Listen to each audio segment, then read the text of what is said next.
Good morning. Welcome to the Dawn Patrol. I'm Bob Hoey, your host today. Ned Tarmey and Tom Bomil are off for doctor's appointments and everything like that. And I've been under the weather for the past 10 days, and it feels good to be back on the show here. I'm dying to see what starts up in Lowell. You know, I'm always local politics are more important to me than anything else. I'm kind of sick of the federal government and listening to the news. It's terrible to watch. The only thing is I'm happy that things have changed, and Trump has been finding all this stupid money we spend all over the world. I can't wait to see the final results, but they're trying to slow him down, and they're not going to do it. They're not going to slow this man down. But Lowell is what I care about. We got our own budget coming up. Budgets are a big issue all around the world. Look at this state here, Mass General and Brigham Women's ready to have one of the biggest layoffs of all time. I think they're the #1 employer in the state, to be honest with you. They employ a whole lot of people. And the Nurses Association's already out there crying about losing nurses. I'm more worried about losing the PCAs, the students that come in and help people. They ruin the nursing occupation. They're all constantly on the computers. It's all about medication, no bedside manners. Nurses don't do much of the work inside the room anymore. So I can't wait to see the final results of that. But Lowell's budget, I'm dying to see my friend Eric Gitcher, what he has in store for the city of Lowell.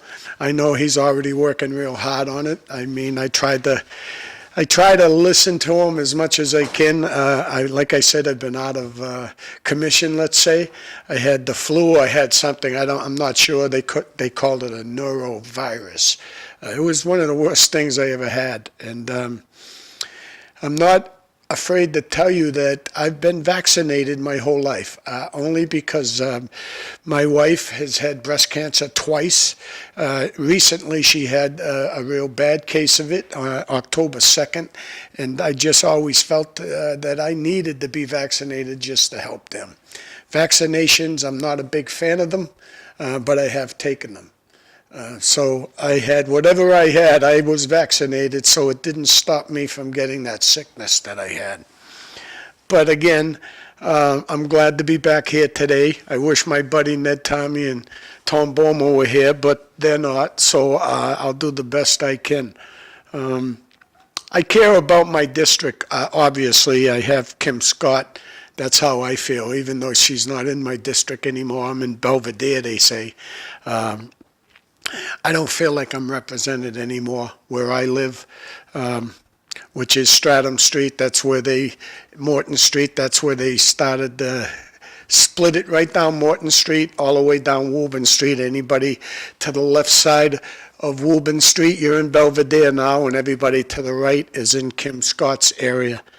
I've been worried about who's going to run against Kim Scott this time. I think Kim does a great job for us, so I hope that she stays right where she is. They'll be trying to find somebody. They already have someone coming out citywide, city council.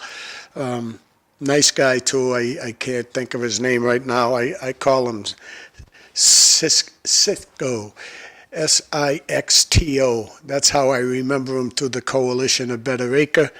He's running citywide, I believe. I'm not worried about Eric Gitcher getting beat, even though there's a group of people out there trying to get rid of Eric Gitcher. Why wouldn't you want to get rid of him? Because he does a fantastic job, and he definitely is bothering a lot of people. Why? Because to me, he's like Elon Musk, same thing. He's looking for waste and fraud and things like that, and they don't want to hear it. They don't want to hear it, so if you're an Eric Gitcher fan, make sure you go out and try to help him, because believe me when I tell you this, there's a group of people, political people, that want rid of him. And they won't get rid of him. They won't get rid of him. My friends, I go talk to everybody I can about him. Have you seen the job that he has done since he's been there? That's all. Just ask yourself that. There's nobody that's outworked that man right now, nobody. and he doesn't get paid. Remember that, number one. He don't get paid to be a city councilor. Why would you ever want to do what he does and not get paid for it? I just don't understand it. But I'm not going to say I'm his biggest fan because he has a mother, he has a wife, he has a son, he has brothers. But I'm a pretty big fan of this guy. And Lowell needs him. Right now we need him more than ever. And so they have a new guy out citywide.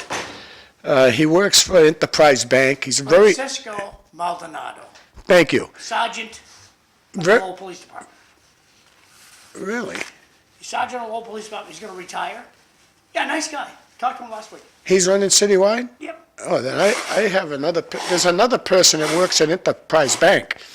And he's connected to, That's Sexto de Jesus. thank you.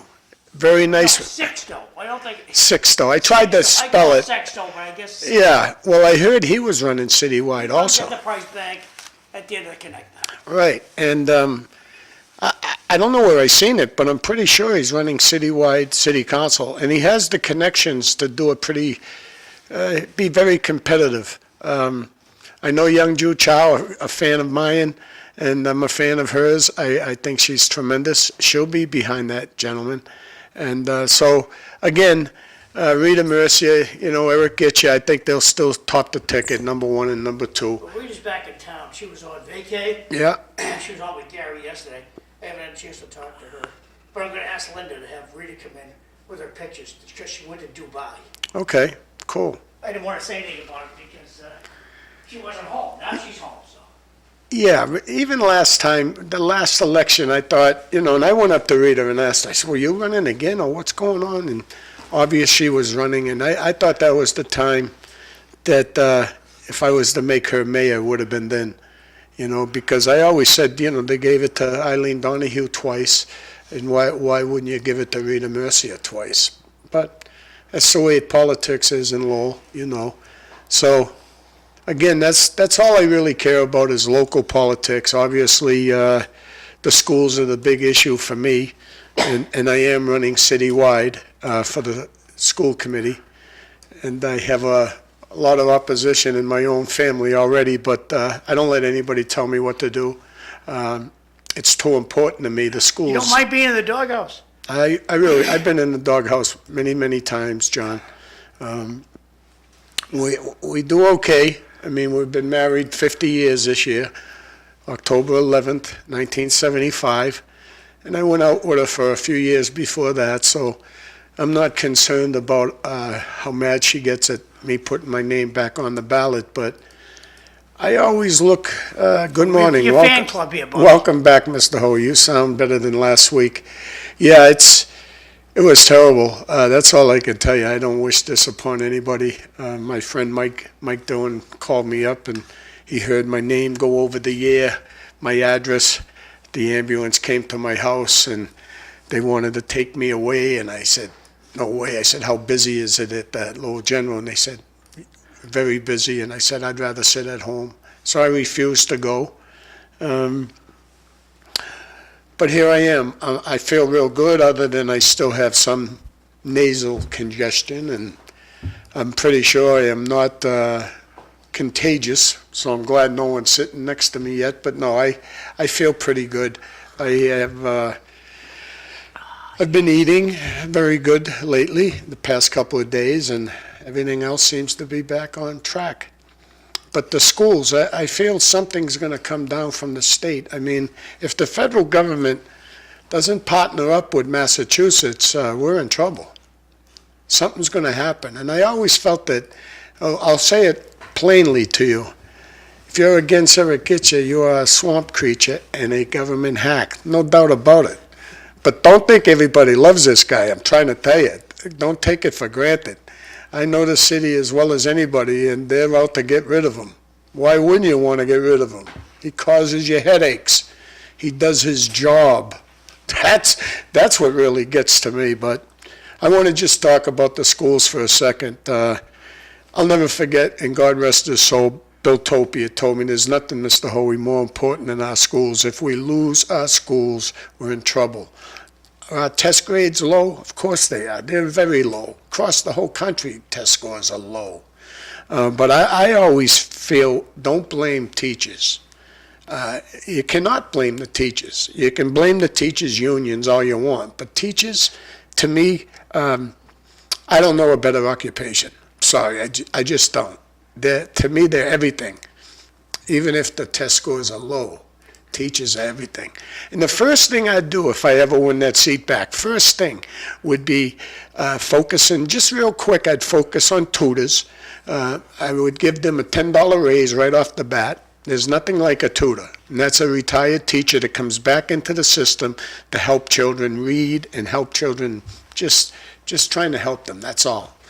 And they're underpaid. $40 an hour, to me, they're underpaid.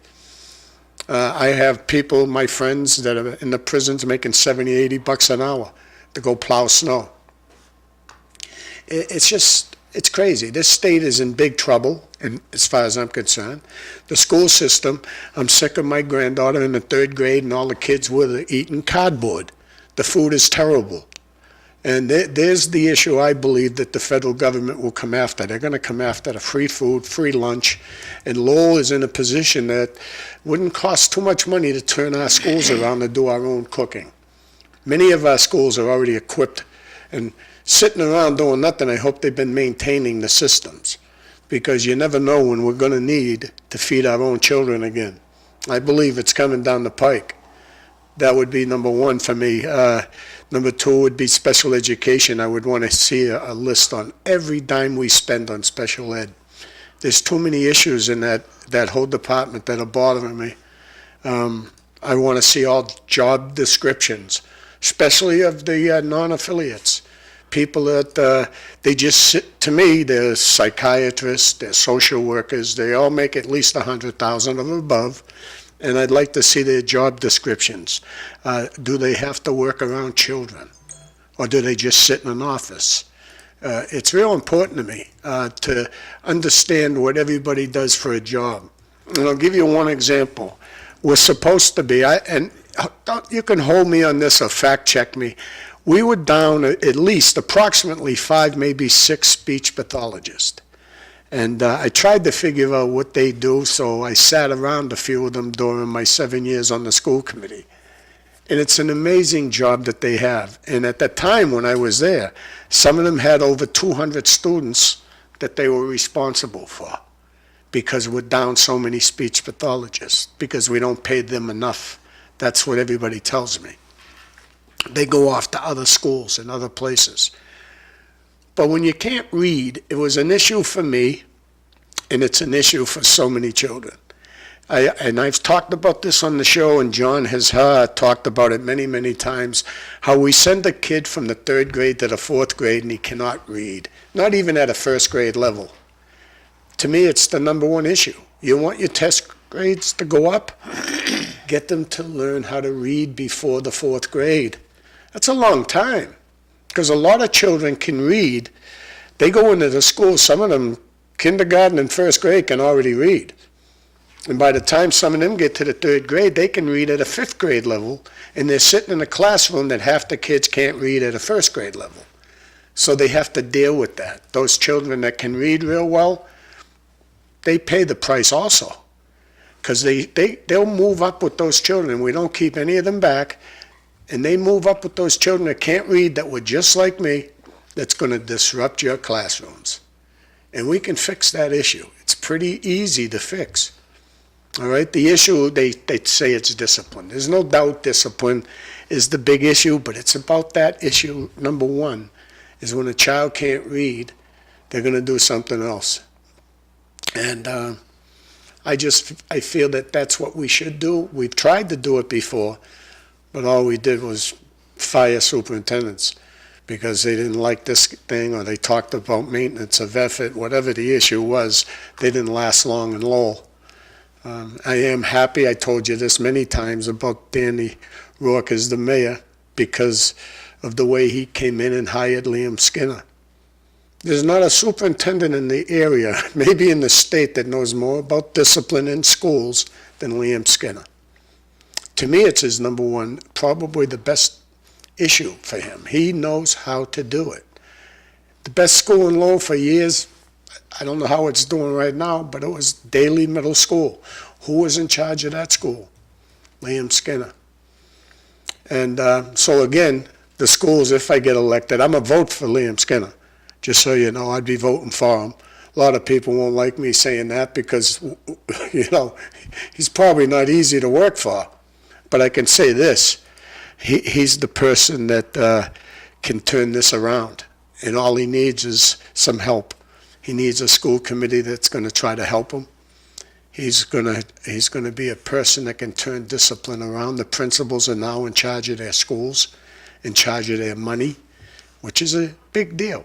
You know, you got school site councils with the principal, and they decide how they want to spend money in all these different schools. And since Liam's taken over, the number one thing I'm going to say, because I'm wearing this coat is my buddy George Anthes's coat, believe that or not. Black Lives Matter sign is no longer in the school department windows. The Rainbow Coalition sign is no longer on the Bon Marché where we rent for our school system, no longer in the windows. Now, I'm not saying Liam took them out of the windows, but when I used to look up there, that bothered my friend George really bad, saying, why isn't there an American flag up on those windows? But drive by now, look up, there's no more of those other signs up there. So to me, we're in the right direction. We're going down the right tracks with Liam Skinner. And I have to give all the credit to the mayor, Danny Rourke, over that issue. My buddy Dominic Lay definitely helped. I thought he had me holding my breath, thinking he was going to go with the other three that wanted the. So, want me to read that, John? All right, when you're ready, Bob. All right, spot on, Bob. Also, how about the parents holding the kids accountable? You know, there's a lot to say about the parents also. You know, I mean, when you go look, if you do, and there's an issue here, you want to get me off another issue, I'll go on it. A big issue has always been bullying to me, and you know who that was. It was Jim Peters that brought that issue up during a debate one time at the high school. They asked him, what's the biggest problem with our schools, Jim? He said, bullying. I mean, I almost fell to the floor. That's your number one issue? And then when you look into it, he's right. He was a substitute teacher. I've walked in on him many times in a classroom, and the way he was treated by some of the kids at like the Robinson School, I witnessed it, was terrible, the way they treated a teacher. They didn't treat me like that, believe me. I spoke up really loud for him because I couldn't believe what he was going through. But if you go watch that issue, you'll see the child that's doing the bullying. If you ever called that parent in, you'd see why. You'd see why the kid's a bully. It just flows off the family. So there's no doubt some of the parents are in a big part of it. Thank God you got grandparents, because if we didn't have grandparents, you'd think your test scores are low. They'd be a lot lower than what they are right now. But I always was a person that just never could blame a teacher. It's not the teacher, it's the unions. I think better days are ahead for teachers. I think they're going to, right now it's the next big issue they're going to see the federal government jumping down on. And Ed Markey's ready to go to war over it. Elizabeth Warren's ready to go to war over it. And the big issue to me has always been what we spend on our students. I mean, when I hear how much we spend, yeah, it bothers me. But then when you see how much is spent on students in the schools, it's a small number. It's about 12 cents out of every dollar, approximately. 88 cents out of every dollar goes to staff. So there's no doubt cuts have to come. Oh, you're going to have to cut something, and hopefully it ain't special ed. You know, I can't wait to see the budget hearing in Lowell this year. That's all that's on my mind really this morning. But when it comes to budgets, I've never been really good with it. My wife controls every dime that comes into our house. If I did, we probably wouldn't be in a house. Budgets are a big part of everything, and right now you're going to see it in Lowell coming up. So I know they have something at City Hall. in the mayor's reception room, they're supposed to have some type of thing for the public to go show up about the budget and stuff, so that's all. I'm just dying to get rolling. I've already sat around my phone because I didn't want to be outside meeting people, calling up special people that helped me get elected the other 4 times that I got elected to the school committee. I called the same people over and over, not looking for their money. I'll have a party or 2 so I can get signs, but money is not the issue for me. It's just having that bully pulpit like I sit here every Tuesday and Thursday. It's important to get out there and give your opinion. This is an opinion show, and I love that about this show. Look at how much we talked about, there you go. It's the best graphic I've seen and picture's worth 1,000 words. Oh, yeah. Kiddo, he can't read. Yeah, it's unbelievable. Can't read. You do pick up other traits. Back in the day... Well, you were lucky. You picked up a few tricks. Yeah. And, Back in the day... Read this one before we go on, please. Back in the day, we all older siblings that stood up for one another. Now, with families having only one child, it's a different world. Jay. That's right. Yeah. That's right. I can remember that you didn't mess with the Lapomi. You didn't mess with the Demers. You hung with the Lapomis, believe me. I hung with them. And if you were in with the Demers or you were in with the Lapomis, you had no trouble. No bully was going to go near you. That's one of my traits. I hung around with Lapomis and Milanazos. No one ever messed with me. And I was the biggest person in the group. I didn't have to fight. All I did was hang around with the people that knew how to fight. That's all. I mean, I told people, I fought 12 times in the gloves, once in the Golden Gloves, and 11 times around the state of New Hampshire with Dave Gregoire in the back of a station wagon. You'd go up into New Hampshire and fight different people for $5. Then they'd take $1 for gas, $1 for your wraps, and you'd end up with $3, and you could buy all your friends pizza at Espresso back in them days. It was a great time, though. Great time. But you're right. It's who you choose for friends. Even if you have parents that don't know what they're doing. Remember, when I talk about myself, my mother was 16 when I was born. That's all I ever look back on. She was 16. Then she had a total of 4, 6. She had 6 kids, and then my father married someone else and had 7 other kids. So it was a total of 13 of us. But my grandparents were everything for me. Oh, if you have a nana, that's what I called mine, a meme, I mean, they were incredible. They probably do more for the school system than anybody else. Okay, we got here, the Chief Warren has been on the warpath since Trump was elected.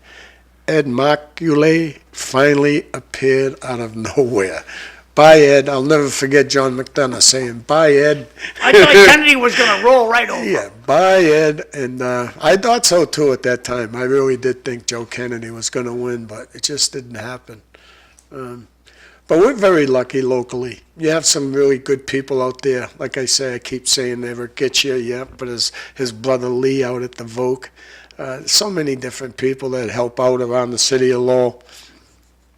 We'll be all right locally, but I do believe we have a couple of big changes coming, especially in education.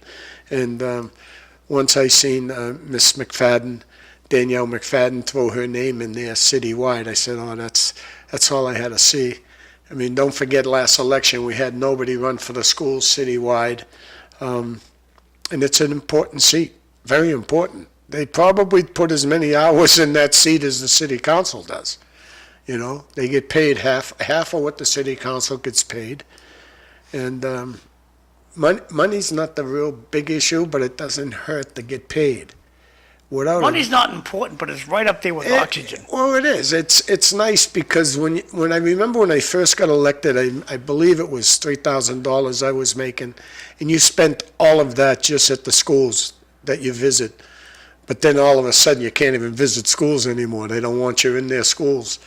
Bobby, didn't you get criticized for visiting a school without?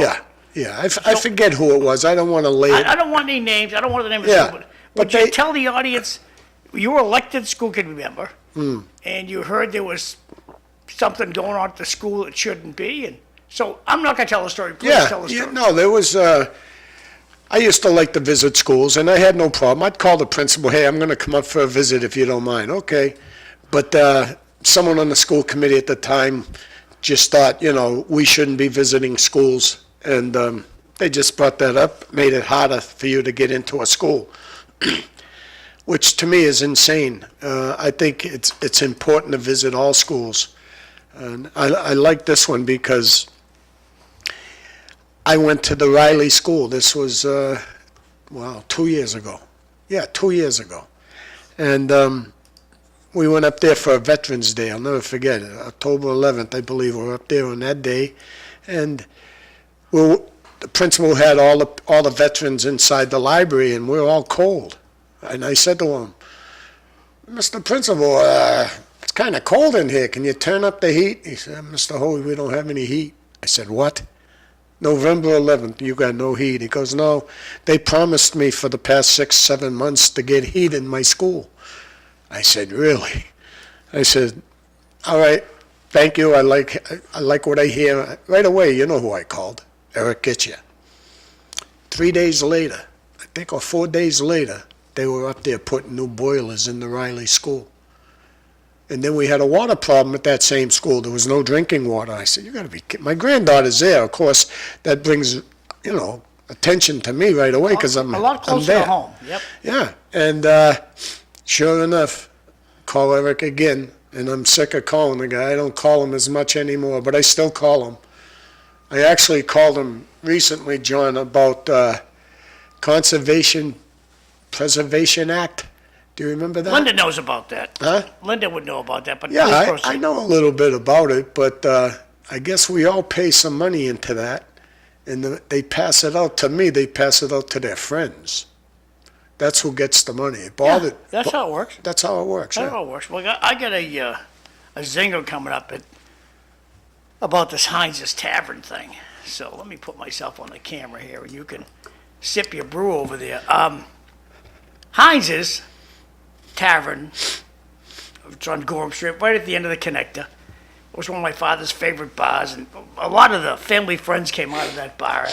After World War II, all his friends would congregate there. It was a great spot, and but it's sunsetted, it's gone out of business.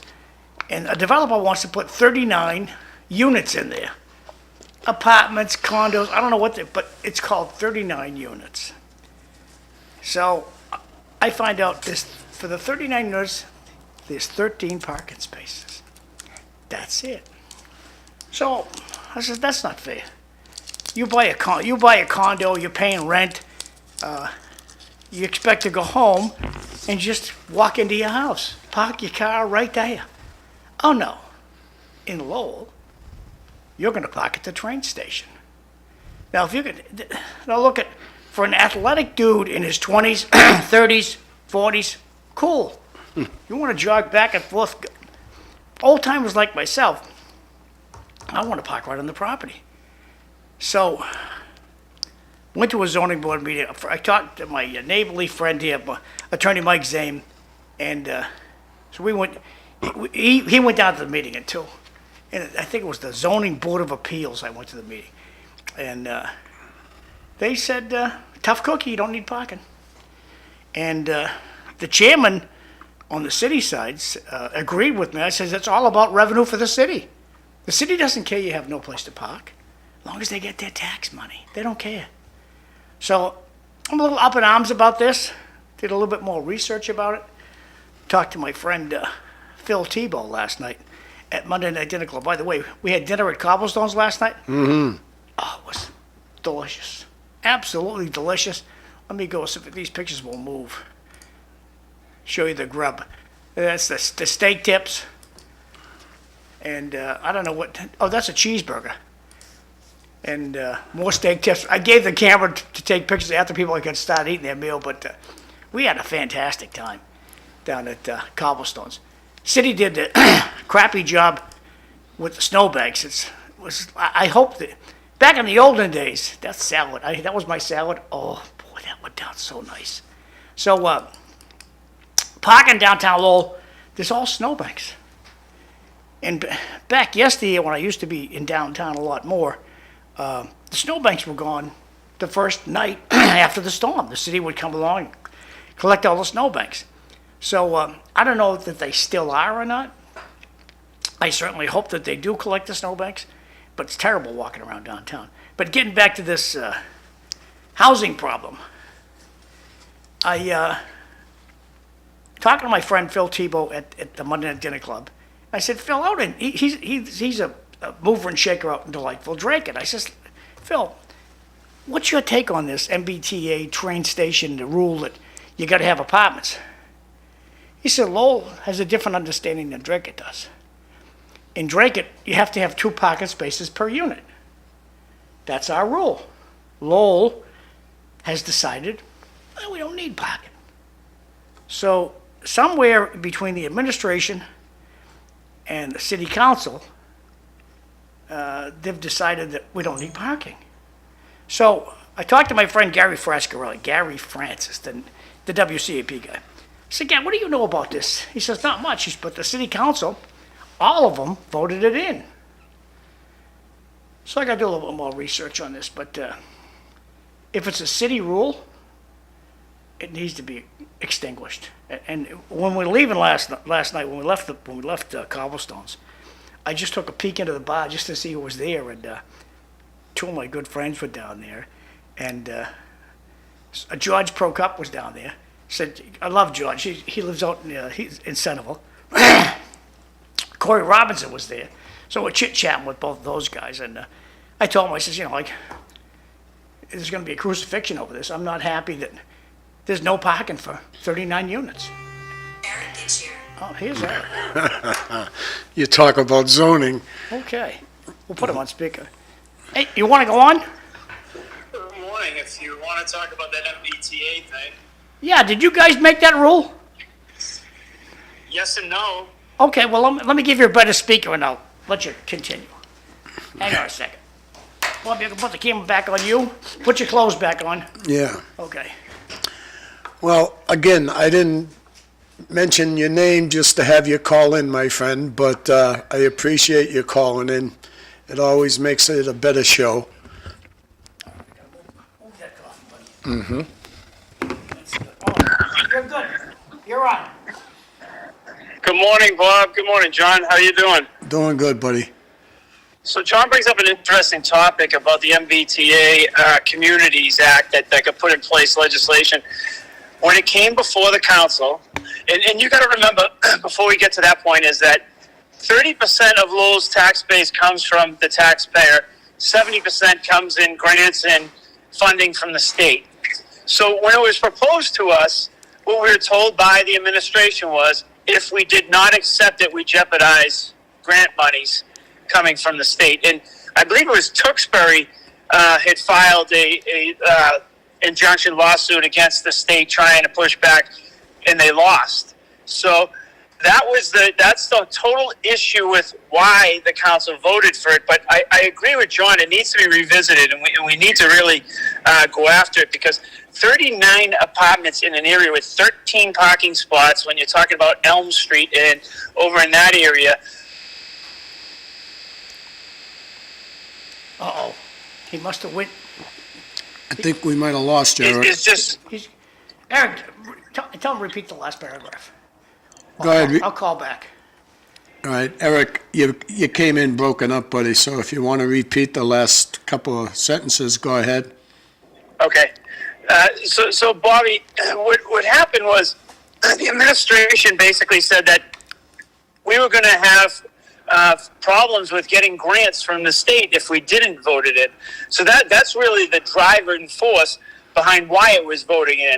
And when you look at what it's going to do to that community, especially within the half mile, no one's going to walk to those stations, and it's just going to fill the place with cars. And people will come out and say, well, people aren't going to buy those homes. I beg to differ, because they bought all the homes where there's no parking now. Yeah, and there's places going up all over the city. Yeah, it's not going to be a good environment. It's not going to be a good quality. And if you're a city councilor, you already understand the phone calls that you get because of, the snow removal challenges with parking. You have, neighbors fighting over whose part is in front of their homes. And it's going to put a big damper on our city. Well, what's it going to take to fix this, Eric? Because this is ridiculous that the city, rightfully so, the city council passed this ordinance. Did they explain to you that you could have said you have to have 2 parking spaces per unit? Or did they just lay it out, you got to pass it, don't read it, just pass it? No, the first I heard of that, John, is you saying that this morning. But I'm going to do some research today and see if that's a true statement or not. And if it is, then why can't we put that in place also? Because because this is forever. Can you imagine buying a condo? You and the bride, okay, you sacrifice, you ate bologna for a whole year, and you got a down payment. You buy a condo, and you got to park at the train station, a 10-minute walk. It's crazy. John, legislators are legislating from mansions that have plenty of parking. They don't even understand what you're talking about. Well, people are telling me, well, you're going to rent out your parking lot. No, that is not the issue. The issue is if you buy a freaking condo, you deserve a parking space right outside. You don't deserve a parking John, space at the train I wish station. that, if we were going to make legislation, that we should make the legislators live in these areas prior to making the legislation for a year, and then they'd find out really the challenges. But the people in the areas that we talk about that are very condensed, they have to go to work every day, and they don't really follow what the state policymakers are doing. They're too busy trying to put food on their table because of the inflation piece. And when you look at all of the gouging that's going on between your gas, your electric, your taxes, you have to wonder. 39 positions were created under ARPA funds, one-time monies, and now we're complaining that, our health insurance is going up. Well, you just added 39 people to that base, and you're adding more to that base, and you're throwing more money out the window that, yes, everybody can put on a piece of paper or tell you, we need help, we need more help, we need more help, but how efficient is the program before you ask for that help is the question. Well, the way I look at the whole thing is, it's got to get fixed. This is not okay. And when I went to the meeting, I had a strong discussion from the podium to your board. And thank God for Danny Tenza. At least Danny Tenza says, something's fishy about this. We got to look about this. So he's on the board. But at the city meeting, I said to him, it's all about revenue. You guys don't care about parking. And the chairman said, bingo. You hit the nail right on the head. It's all about revenue.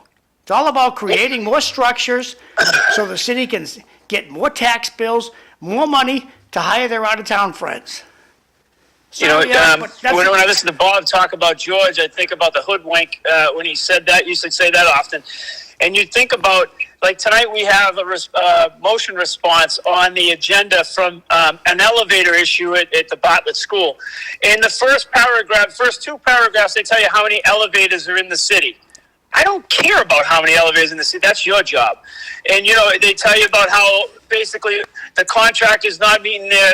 How many times did you write up the contractor? See, these are the problems is we allow for bad behavior in government, and then we just wait for the council to actually bring forth the issue, and then we make an excuse. Next thing you know, they're going to be telling us how many urinals there are in the city and why we needed to spend $800 on a urinal screen. That's what they'll tell you next, which is ridiculous spending, and that's what's going on. And we need more accountability, and until we get more people on that board that are going to push back, it's going to be the same old, same old. Well, I just, you got Golden, I just can't believe that he just let this thing go through. And if what my friend Phil Tebow put into my ear, that you don't have to, you could have put 2 parking spaces. So I think that you guys were hoodwinked into voting for this thing. If you don't vote for it, the state won't send money. Not realizing that you are voting in something was just for the city of Lowell. You could have said we're 2 not parking the only spaces. ones, John. We're not the only ones that statement was made to. When you look at Tewksbury, it was made to them. There's a couple other communities, the same statement was made, and they're trying to push back. So here we are, and I think we need to revisit it and push back and say, look, you know what? We can't afford what you're bringing us. And, but again, We're not like an Andover where they can say, hey, look, you know what, we're voting against, even though they didn't. But they could vote against it and not have a worry because the money they get in grants from the state and the offset to their budget is like under probably 10%. So that it's not a major deal to them. For us, it's 70%. And, you know, I just think we got to put up more of an issue with that proposed legislation that's happening. Eric, before you scoot, and I appreciate you calling in. Thank you. What's with this? Last night we had dinner at Cobblestones. It was delicious. And what's with the snowbanks? Is this something new? Is this the goal? He likes snowbanks or what? We used to have no snowbanks in downtown Lowell. What's going on with that? You know, yesterday, another resident had called and asked the question about, we just bought these two beautiful snow blowers for the front of the loaders that used to blow the snow into the back of the trucks. How come they're not working and doing that? And that's another great question. So that's going to be another question that's going to be asked. Well, why does it take a city councilor to have to pipe up at a meeting and say, excuse me, Mr. Manager, if you don't mind, would you mind taking the millions of dollars worth of products that we bought and put some people power in it and move the snow out of downtown Lowell? If you don't mind. Is everybody afraid because they want to get their brother a job off of Golden? Why are we afraid to tell Golden what to do? I don't know that answer. And, you know, again, it falls back on middle management being held accountable. You know, if you set an expectation, it's not done. Eric, it falls back on there's one boss. There's one boss, okay? Where the rubber hits the road, it's the city manager. Always has been. I he hired the 100% agree with you. Then fire the guy. Fire. Oh, it's this guy. Then fire the guy. I want the job done. John, you know the situation on the strength of the board, and it just comes down to, you know, until they get tired of getting calls and holding people accountable, nothing's going to change. Eric, The city council is bringing forth all the issues that residents have reported multiple times. Multiple times. You know, we got businesses that hold parking in front of homes. They've been fined thousands of dollars, and they continue to do it because realistically, they don't care about the thousands of dollars. It's I got a solution. We need better people. We need better city councilors like yourself. That'll push Lowell in a better direction. Lowell is just, we don't live within our means. How much do you think the taxes are going to go up? You got a guess yet? Reading, he's going to either have to make cuts or he's going to come back to the taxpayer, which I don't think the taxpayer can afford. If you looked at my gas bill just last month, it was almost $600. I never had one over $3. Well, he was on the, I had my highest bill too. Golden was on the Energy Commission for the state too, so root cause of that might be him too. You're being gouged, and every time you ask that company to do something, they push back at you. You know, the simple things like do the road work correctly. They just basically say the Department of Public Safety said I don't have to, which is not true, but that's who their crutch is. Well, we went over and did Hadley Street over, brand new road. My friends who work for the gas company tell me that the inspectors who work in the city that they have to work with are terrible to communicate with. They're cantankerous, and they move on to greener pasture. They don't want to do a lot of work in Lowell because Lowell's a PIA. Well, I'll tell you this, that, you know, the gas company is something else. They told us over in Hadley Street that the engineer was the problem and this and that. Bud Caulfield had called me on it. I called the engineer. She went over with Bud Caulfield and confronted the gas company guys who said the lies to Bud Caulfield, and Bud will attest to this. The gas company basically backed out of all their statements and said, well. So I don't believe a lot of the fluff from the gas company employees. Well, I think they're trying to be held accountable, and they don't like it at all, so they're running like, you know, because they've been used to running the city of Lowell their whole life and doing whatever they want. well, when I get into a confrontation with somebody in public, I have no trouble turning my phone on. And when you turn your phone on video, boy, the complexion of the conversation changes greatly. Because what John, are you doing? you've known Bud Caulfield for probably 60 years, right? There's not a Bud better Caulfield is gentleman out not there. one that backed down from it, and he will tell you either person what way it went. And he said that the city engineer got a raw deal.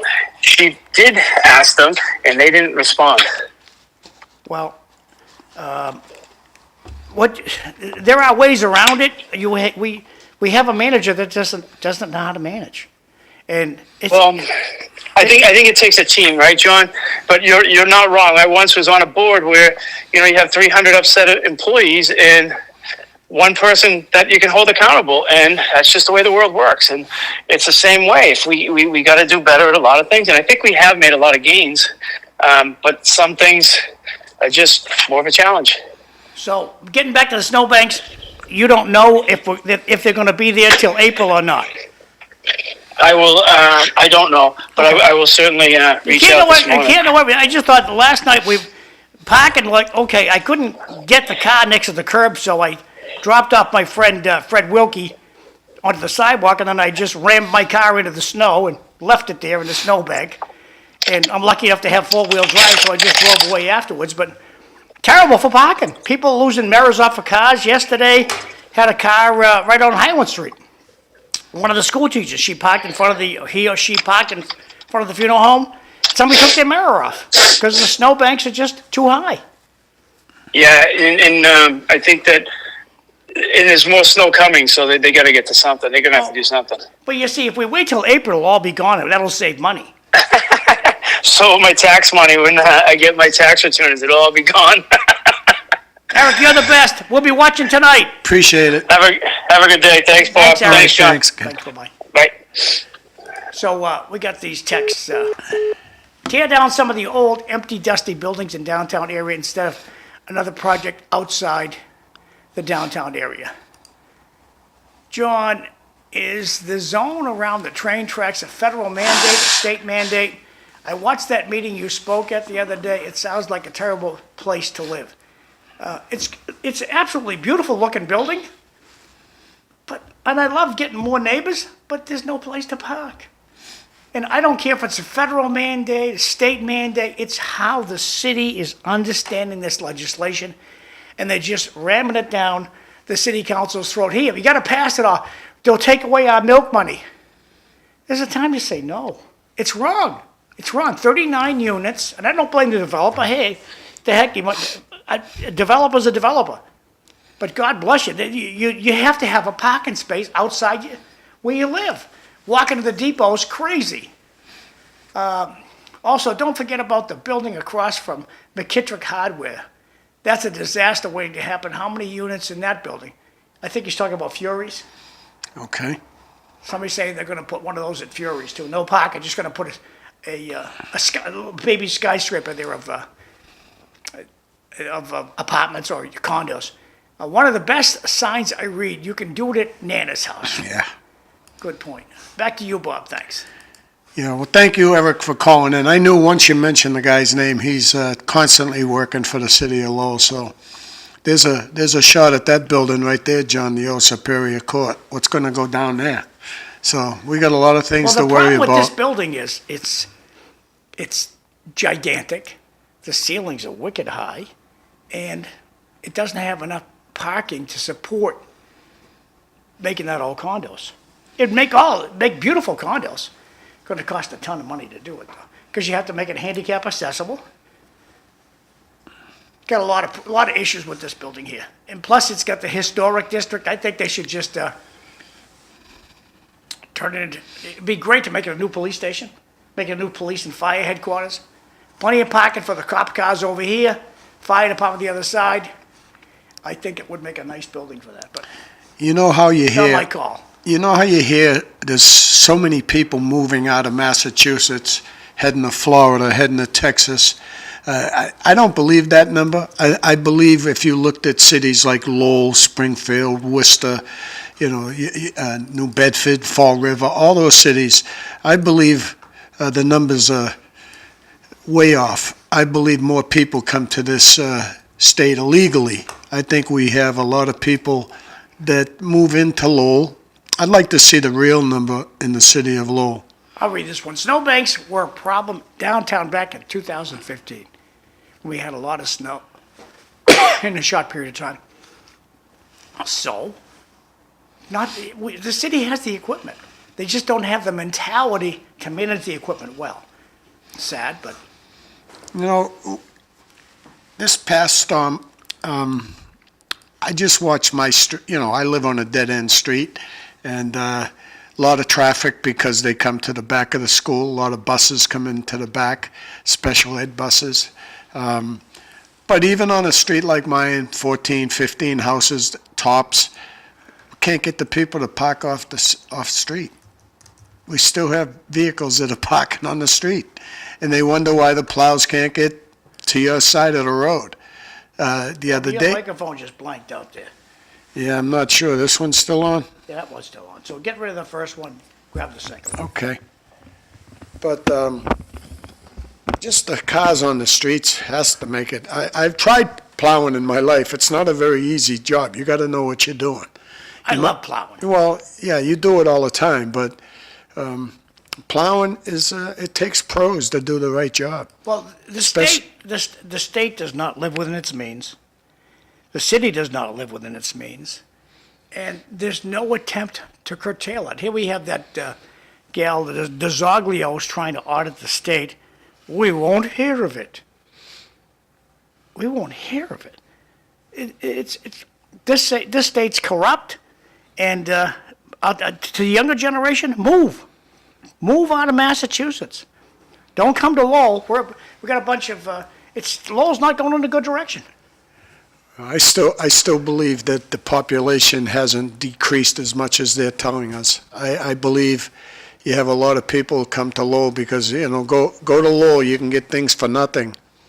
Lowell's the place to go to, especially when it comes to people that aren't accountable, that are not, they're illegal. They're coming to the state, there's no doubt about it. I bet you as many come to it that are leaving it. And that's my opinion. I believe if we counted the cars in the city of Lowell, you always talk about parking. Yeah. I'd love to talk about how many cars are in the city of Lowell. How many vehicles? We have a lot that are registered in New Hampshire. I would like to see the number of vehicles in the city of Lowell. Probably upwards of 200,000 vehicles, maybe. My friend that owns a car wash told me that. He said, someday we should count how many vehicles are in the city of Lowell. And just my street alone, we still have at least 3 or 4 vehicles that park on the street. So the plows can't plow next to our house. They just plow to the left side and give us one row of plowing. That's it. And if we weren't on the street, they might be doing the whole street. But I'm happy with my street, the way they plow it. I did a video of them the other day doing it. I thought they did a great job, but that's a dead-end street. Well, It's okay, in the so middle of nowhere. I'm coming home from Tewksbury, and I get on Lawrence Street. Whoever the plow truck was, people have already snow blowed off all their walkways. And there's a plow truck 5 cars ahead of me going down the street, slamming the snowbanks so it bounces onto the sidewalk that it's already been cleared.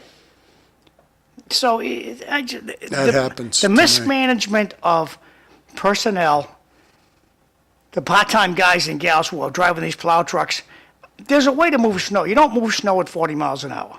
If you move snow at 40 miles an hour, you throw the snow 15, 20 feet, and you're going to ruin somebody's sidewalk. If you get down the street slowly, you can compress the snow next to the curb, and the sidewalk's not touched at all.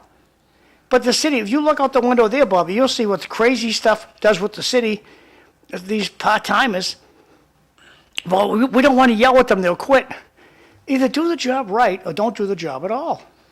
Yeah, on the way in this morning, the way here, I hit a pothole on Wamasett Street that I just couldn't believe how deep it was. Almost took the vehicle right off the road. It was unbelievable. I was so mad.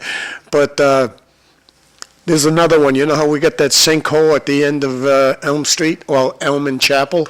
There's one right up near the Lowell Cemetery, between the Lowell Cemetery front gate on Lawrence Street and I call it the S Bridge at Borica Street. there's going to be a sinkhole there, a large one. I hit it every day.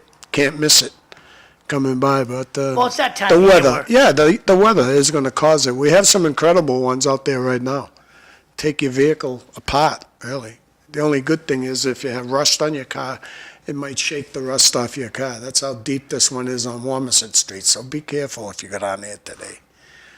But again, schools to me are the number one issue coming up in Lowell, and I think it's going to be food.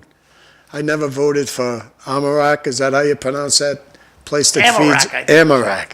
It's up to the manager to tell the state, we don't want illegal newcomers in Lowell. Yeah. Well, look, when you call the state, how do you get them on the phone? Yeah. You know, if we lose to me, if we lose the federal government as a partner, the state's in trouble, and we're on the way of doing that. They're not, they're not going to be doing anything for us if we're not trying to help them out either. It's just the way it is. Bobby, in case I forget, we got to put the shades down today. It's going to be wicked. The sun going to come in those windows, going to be brilliant. Yeah, but one hand feeds the other. If we lose what the federal government gives us, we're going to have to cut a lot of jobs. That's what I think, anyways. I agree. And I'm not sure how many schools. We got 28 schools. That's the last time I remember. Might be more now. I don't know. Most importantly will be that freshman academy, the old Lowell Trade School. I keep talking about that because I'm afraid we'll lose that to a nonprofit. We need that school just for special ed alone. High school kids that aren't going to go anywhere. I'm telling you, we got 3,000 kids, 3,200 at the high school. At least 1,000 of them, at least, are just like myself. I was fortunate enough that the U.S. Army took you in. If you dropped out of school, the U.S. Army would take you in. I don't know why we don't do that, but Sorry, these texts are coming up so late because, I don't know, they're a little the texts are a little sluggish coming up this Yeah. morning. How about all the craters that are opening up since Mother Nature started getting busy? You're right.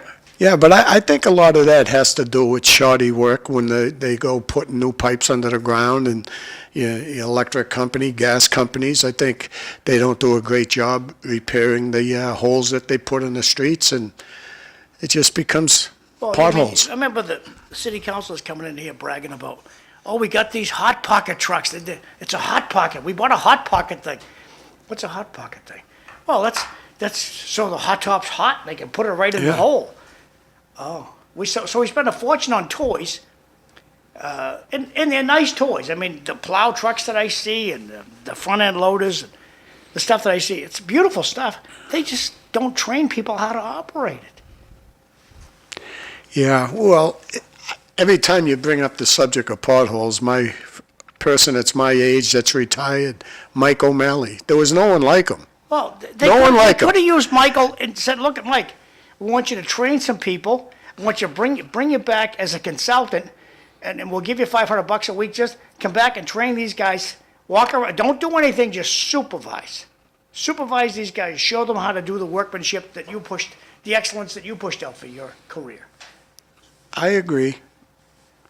But when you look at I don't care what occupation if you worked as a prison guard, let's say like myself, I look back at that job and I say, you know something, about 60% of the people did a really good job, and 40% just sits around and complains all day long.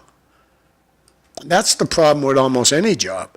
Well, I was telling this story yesterday. Well, we have people that complain to me that they do all their work, and when they finish their work, a pile is put on their desk from the person who doesn't do their job. Susie's or Billy's running a little behind in his work. You're going to have to, can you do this work? Not can you, you'll have to do Billy's work. He's running behind. He's got troubles. Not okay. I don't know. I had a few jobs in my life that they give you an evaluation, at least once a year. They gave us all the same. They would never give someone like the word exceeds. They wouldn't do that for some people that deserved it. They wouldn't give them an exceeds for whatever reason. They just give them all the same evaluation. We're going to go to break in a second. This is Yeah. the last text for right now. Yes, the gas company do a horrible job patching after the roads after they dig them up. Accountability. Good point. Eric spoke to that. So we'll be back in a couple of minutes. Thanks. Your phone's still over. Your phone's still over here, buddy.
Oh, did you?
Everybody's got some hype though.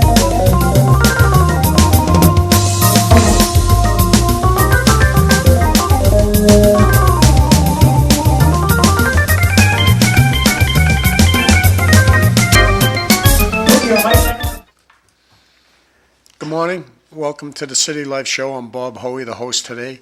Ned Tarmey and Tom Bomil are both off. They have doctor's appointments, I know that. And Atty Sandra Meneses, she might be here. I'm not sure. John just went out to see if she is. We had Eric get you a call in earlier. Thank you, Eric, for your information. I'm feeling good about everything right now. I'm back to normal. I feel 100% better than I did 8 days ago.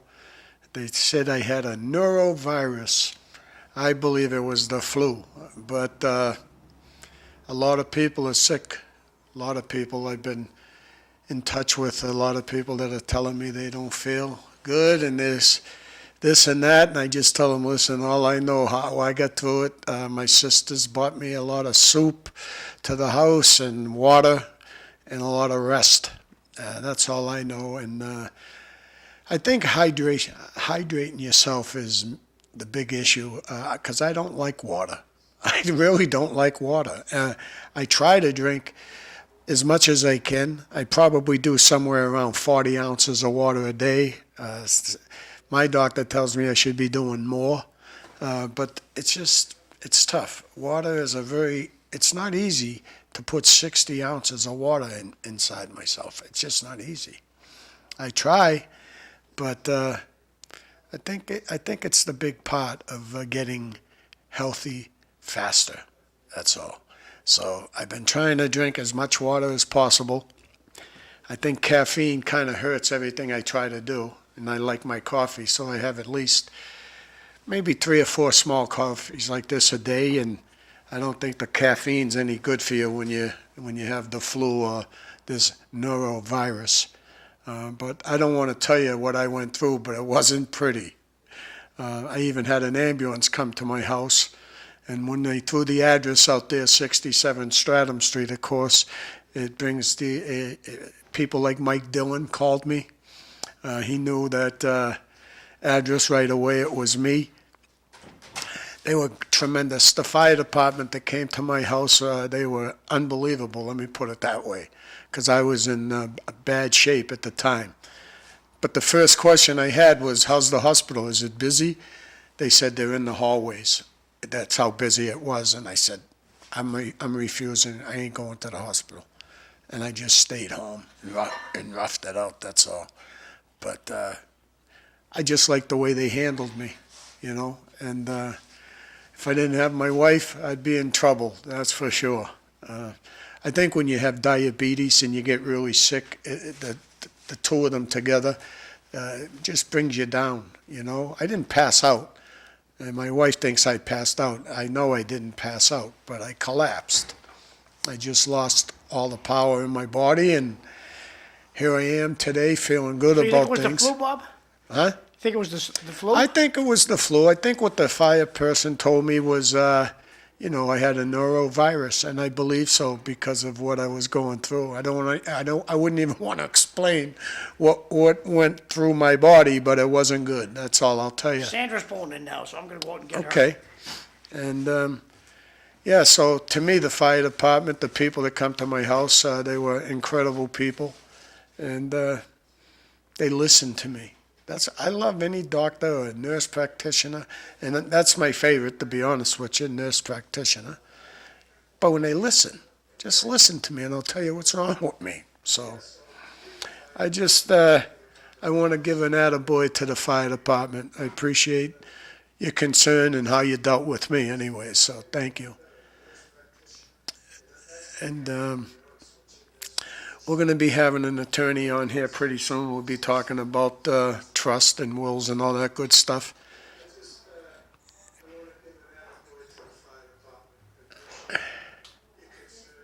I can hear her coming in now. Hi. Nice and cold for you? Yeah.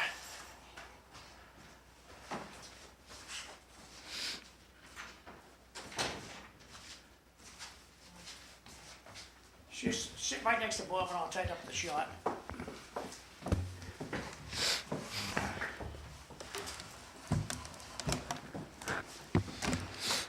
You gotta drag the mic so it's like 4 inches from your mouth. Well, welcome to the show, Sandra. Oh, hi, Bob. Good morning. Okay. And John sent me some messages about you and what you're here for today. But I'd like to just hear you start by saying, you know, what is your main function as a lawyer? What do you like to do? Oh. Civil? Well, I've been a lawyer for a few years now, so I've done various types of law and stuff. But lately, I've been concentrating mostly on real estate and estate planning. Okay. And I have a lot of experience doing both residential and commercial real estate over the past over 10 years, maybe 20 years, and then also many years doing estate planning and representing various estates. Now, estate planning, is that for everybody or just people with a lot of money? It's for everybody. Everybody should have an estate plan because you need to provide for your family. Even if you don't have tons of money, if you have kids, for instance, you need to provide for a guardian for your kids. Because if you don't provide for a guardian for them, what's going to happen is if something happens to you, they could end up in social services because you don't have a named guardian for your kids. And then they'll have to go to court to get a guardian appointed to take care of them. So estate planning, what would be the first thing you would want to do? Is it like a trust? Right. Well, the first thing you'd want to do is you'd want to set up a 15-minute consultation with an attorney to just go over quickly what you want to do, what your thoughts are, and then schedule about a 2-hour appointment to go over everything.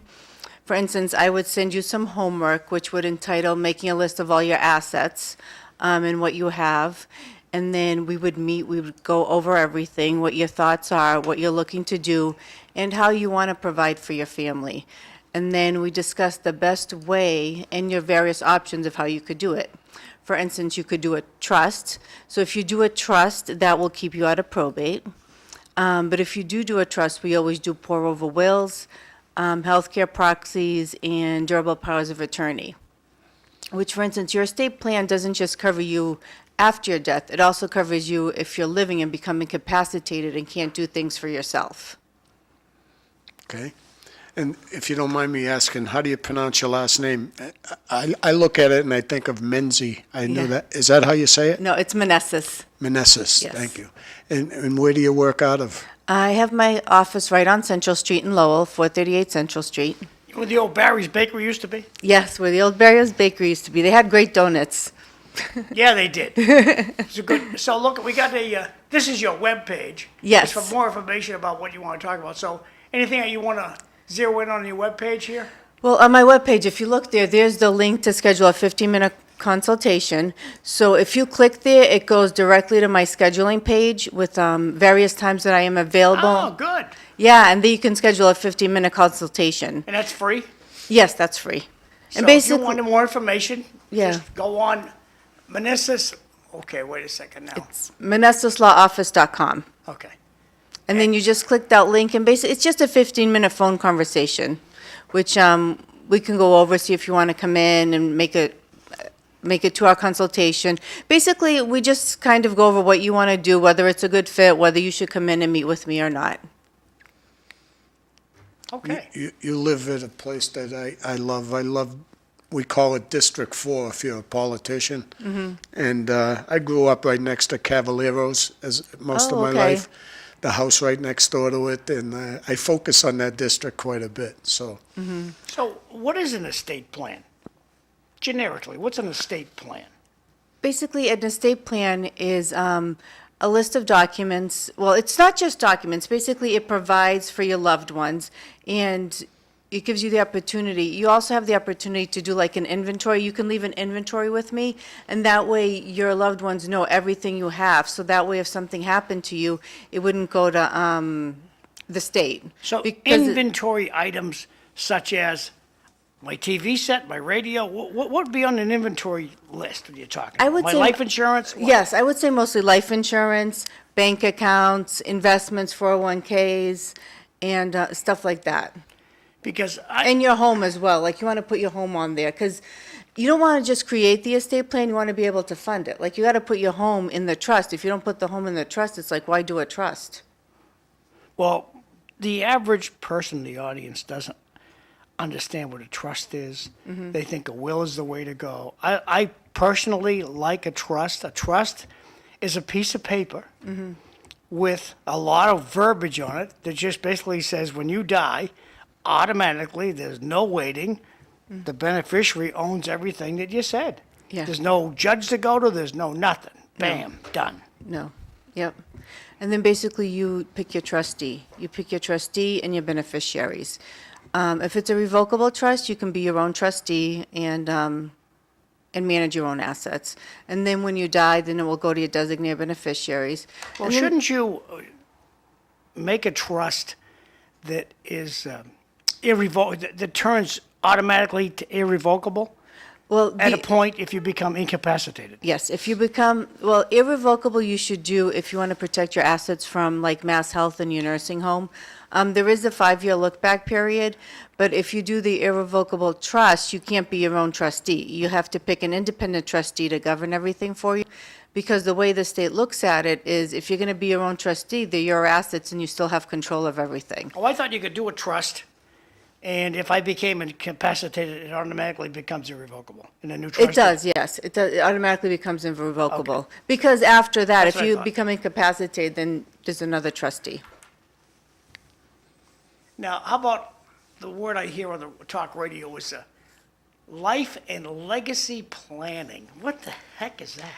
Life and legacy planning. So if you think of it as a way as you're providing for your life. While you're alive, you're managing a trust, managing everything, and then you're providing for the legacy, for your children, for your heirs, and how you want things to go after you pass. I mean, you might want to do it in a way that you don't want them fighting over things, if you think they're going to fight over things, and you want to provide for your legacy, what you've left behind for your children or grandchildren. So that's what the life and legacy means? Yes. Okay, cool. And what would you say are,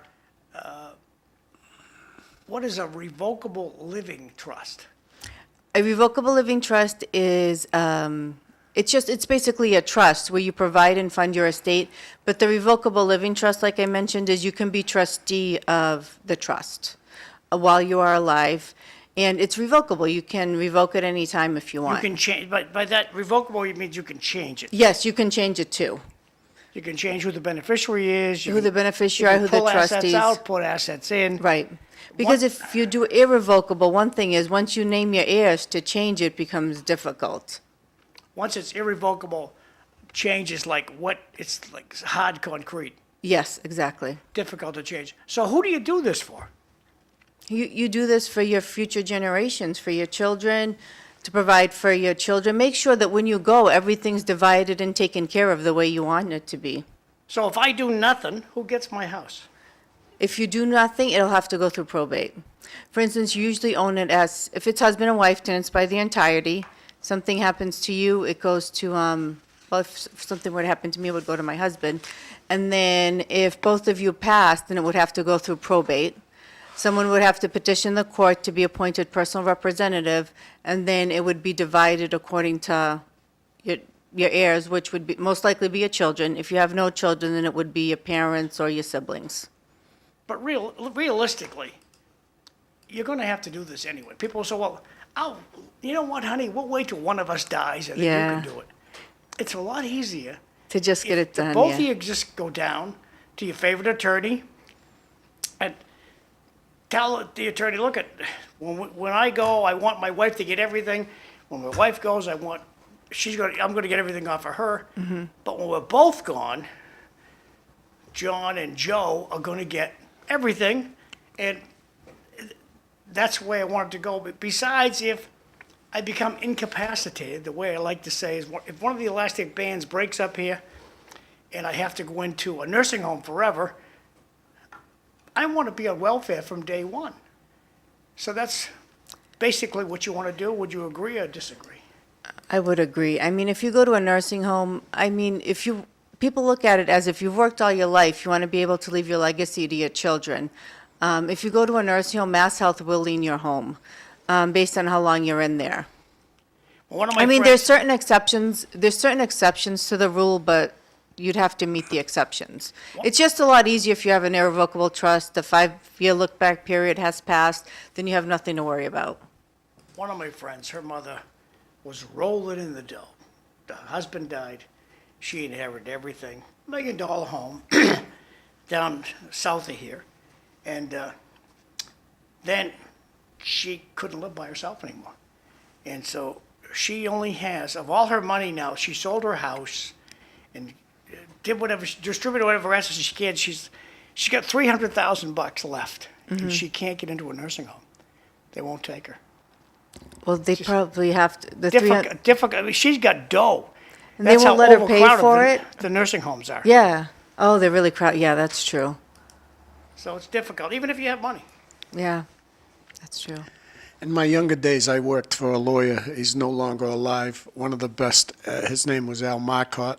Al was a good guy. Oh, everybody thought he was just someone in automobile accidents, but I knew Al very, very well. And wills, back in them days, that's the only word I used to hear out of him was, there's a lot of people that just don't do it. They wait and wait and wait, and I believe that's where he made most of his money, in wills alone. So Well, how long does it take to complete probate where the house is now in somebody else's name? Well, you have to wait about a year to see if any creditors come out, and then sometimes it takes a while. It depends how backed up the probate court is, too. And whether assets have to be sold, how much assets you left. I mean, for instance, if you have like life insurance or investments or 401k, those would fall outside the will as long as you had the designated beneficiary, but anything else would have to go through probate. So I'm guessing about 2 years. I would say between 2 to Soup 3 to years, if not more. 2 to 3 years? Yeah, So that's a long time for your house to be it is. no owner.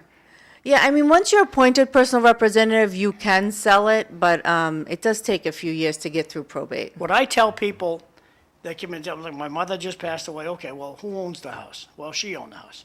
Okay, today, I know you're brokenhearted, but today, you got to call the company that insures the property, and to make sure that the insurance is still working. Yes. Because insurance companies, they're nice people, but if they can wiggle out of a claim, they will. Yeah. So the way I understand it is, if I have a contract with you and I die, there is no contract. It's gone. Insurance companies can also, they have a contract with me to insure my house. I die, the contract's gone. Yeah, you should let You gotta call your insurance agent right away to make sure the property's covered, because if the poor mailman falls down your steps, the federal government sues you. Right. You do. So you should call them right away to let them know what's happened, and then the claimant would be the estate of that person. But the person that would be insured now would be the estate. Yeah, true. How about if you have 5 grandchildren and you wanted to leave it to one of your grandchildren? Mm-hmm. Can your children fight over that property? Here's the thing, anybody can go to court and try to contest a will, but I mean, if you have a solid document where you're leaving the asset directly to your grandchildren, it is going to stand in court. I think the best way, which would be less, would be to just leave it to them outright in a trust. A trust is automatic, happens today, and that's it. Done. Right. The other thing you have to be careful, though, is make sure that they're 18 years or over. And if you do a trust, you pick designated ages that you want the assets to go to them as well. And then you'd have to pick, then the parent, if they were, for instance, a minor, their parents would be trustees of those assets until they become of age that they can get the assets. Or you can pick an independent trustee. It's totally up to you. What would you say some of the myths are about estate planning? A lot of people do think that if you do a will, then you're all set, that you don't have to go to probate. But if you do a will, you still do have to go through probate. Okay. So, And I think the other thing is, like, people are afraid sometimes to do an irrevocable trust because you have to pick an independent trustee, and then they feel like they don't have control of their assets. But I guess it's a catch-22. You have to pick. I mean, do you want an independent trustee, or do you want to have issues and then the nursing home take everything?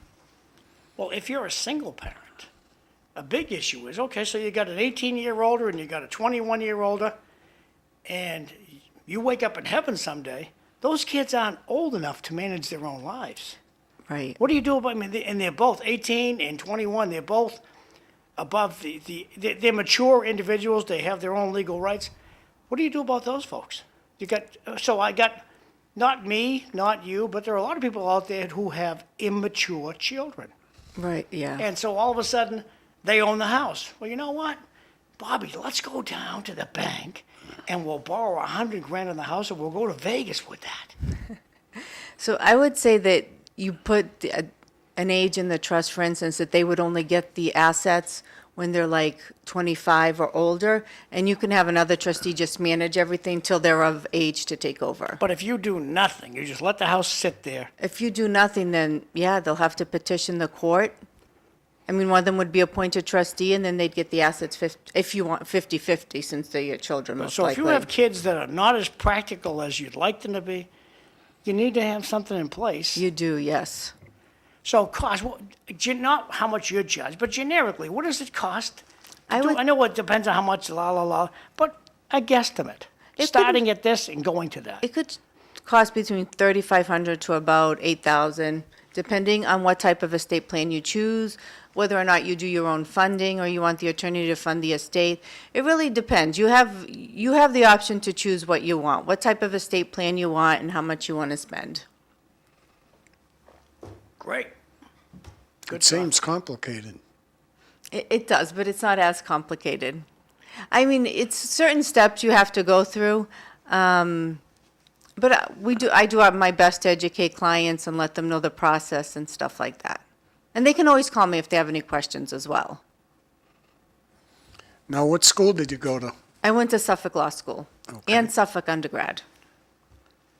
So without naming names, what complex arguments have you got into with this family? It's family law, is what you're talking about there. And I know when there's a pile of cash on the table and you got 6 brothers and sisters, and if we're going to distribute this equally, no, Ma owed me money, and I lent Ma this, and I did this. I took care of Ma, and you didn't. Yeah. What are some of the calamities that you...